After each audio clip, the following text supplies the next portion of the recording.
This is the Alternate Fuel Combined Cycle Power Plant team. We are a team of 4 with members Rushton Westcott, Ramon Reed, Michael Allette, and Nathaniel Llorens.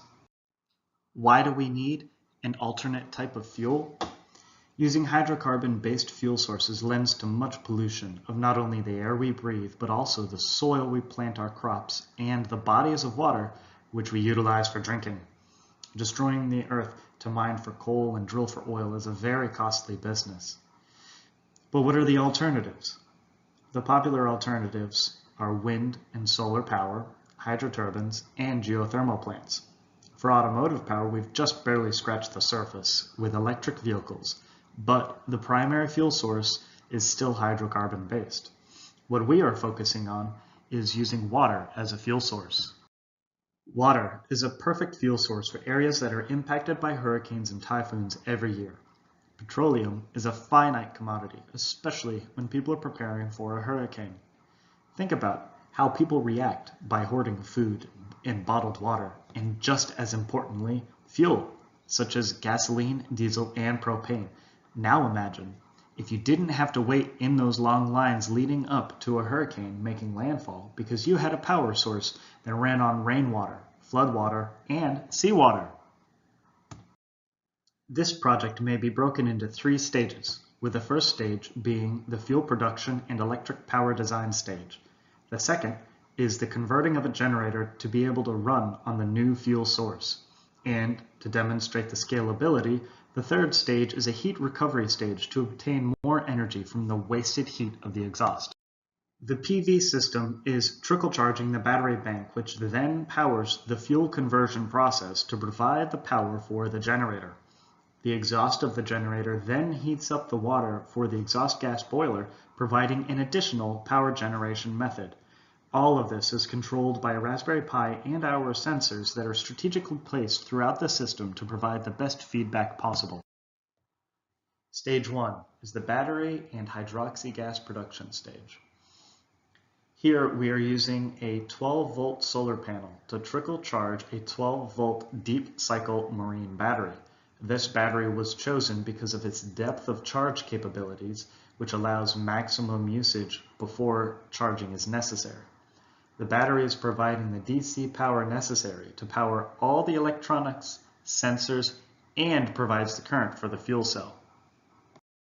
How we produce hydroxy gas is not revolutionary, but actually quite elementary and is sometimes a high school science experiment. By using a process called electrolysis, we run DC current through positive and negatively charged plates and are able to split the oxygen and hydrogen covalent bond, thus producing oxygen and hydrogen gas. In a standard wet cell, as shown here, plates are submerged in the water with the positively charged plates attracting the oxygen ions and the negatively charged plates attracting the hydrogen ions. The downside of using a wet cell is that there is current bleeding off of the edges of the plate, and that energy is just wasted. Collecting the 2 gases together creates hydroxy gas, which is highly combustible. With a dry cell, there are many more considerations that go into the design. Size of the plates, number of the neutral plates, size of the cell, and thickness of the gaskets, just to name a few. Our design is 3 cells stacked together with 5 neutral plates each. The dimensions we used are 5-inch by 5-inch 316 stainless steel with 1/8 inch thick gaskets. The holes for water circulation and water gas outlet were strategically placed to maximize water circulation on each plate, thus maximizing the amount of current drawn, increasing the volume of hydroxy gas produced. We discovered that the electrolyte concentration has a saturation point of roughly 28%. Once you exceed that point, you are unable to reduce the solution resistance anymore, and your system will continue to draw the same current. To produce more hydroxy gas, you will need to increase the cell size or run 2 cells in parallel. This is a still image of one of our simulations. This is indicating the water vortex, and this is showing the water flow. And here's the fuel cell that we've built actually running. And here you can see that the water and gas bubbles are exiting through the top hole, and the water is flowing through the bottom hole.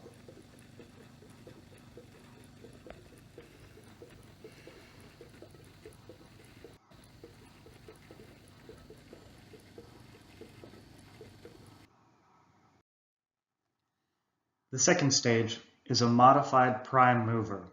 It is necessary to modify the prime mover to accommodate the more explosive hydrogen gas, which is 4 times more explosive than gasoline.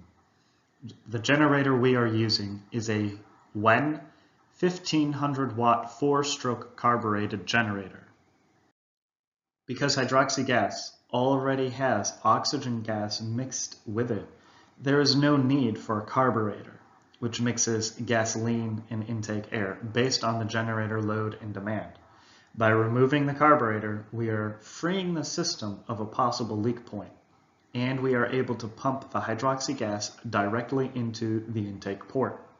The generator we are using has extra parts added to meet emission standards and are not necessary because the exhaust of the generator running on hydroxy gas is just water. This is what our generator currently looks like. The left image is a close-up of the generator where you can see the custom fitting in place and the backflash arrestor to prevent any blowback from reaching the tank. The image on the right shows the current prototype setup for the bubbler, which scrubs excess oxygen gas, the analog flow meter, the mass flow meter, and the backflash arrestor. Work is still being done to modify the ignition timing of the generator. The final stage is the addition of the waste heat turbine. How this process works is exhaust gas is run through tubing contained within a boiler, and the gas heats the water into steam.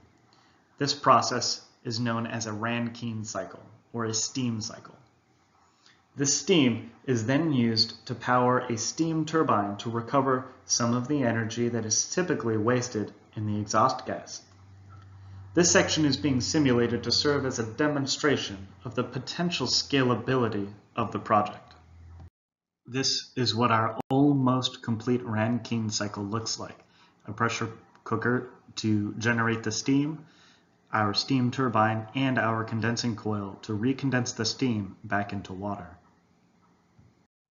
Thank you.